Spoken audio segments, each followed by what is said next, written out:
Ngani zakwethu ngithi nje ngokukhulu ukuphuthuma angikhulume iqiniso lodwa neqiniso lonke ukuthi i-judicial system of South Africa has compromised us, have shown some loopholes regarding the matter of Julius Malema. Julius Malema was sentenced 5 years imprisonment, direct imprisonments, and also with an option of the fine with other counts of judgments.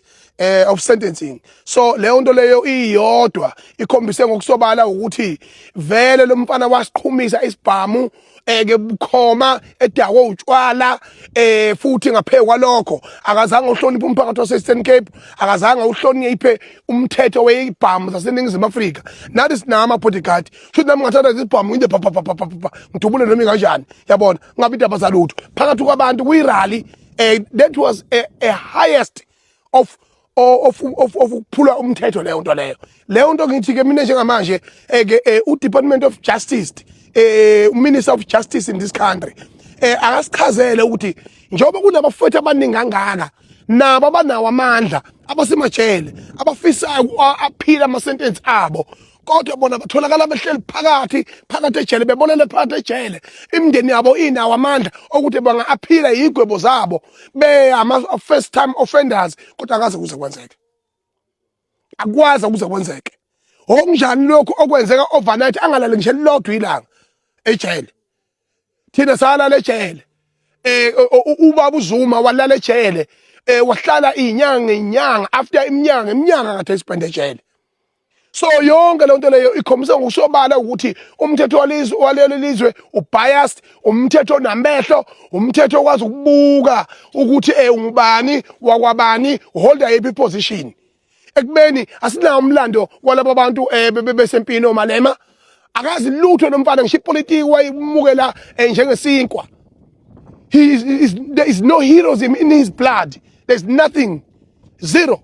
So njengamanje mina ngithi lo mfana uyasihlupha njengamanje uthi amakwelekwela wanikezwa amalungelo okuhlala eSouth Africa ebefike ngokungekho emthethweni. Njengamanje usupporta indaba yokuthi ama-Nigeria waqhubeke akhanda ingane zethu zibe wamahosha, ama-Nigeria waqhubeke abekana abamakhosi. Ngithi mina la KwaZulu-Natal uMalema ngeke alibeke lapha umsunu entsha ngeke azalibeke la KwaZulu.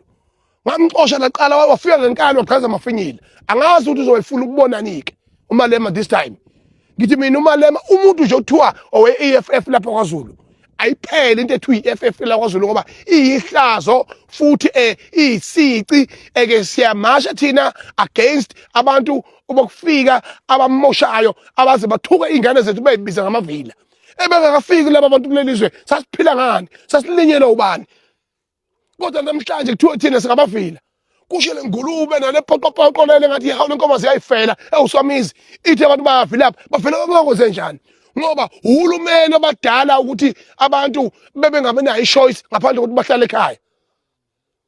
Njengamanje ngithi mina South Africans people uJulius Malema should be rotted in jail, not to be out ehambe etsaka enzala into ayenzayo esebenzisa ipower engekho emthethweni. Abafowethu ababhadla amajele abanawo amandla okuphila mthini ngabo bona babengenabo ukuthi baba aphile same day baba release same day. You are setting a wrong precedence. I'm telling you ukuthi lemgogodla enubekayo wokuthi umuntu uyakwazi ukugwetshwa namhlanje kuthiwa akaye ejele phakathi aphile namhlanje athola ipain namhlanje. Ngicela kwenzeke nomunye ngakusasa ukuze ngibone le consistency yenu ukuthi lo mthetho wenu awunawo amehlo.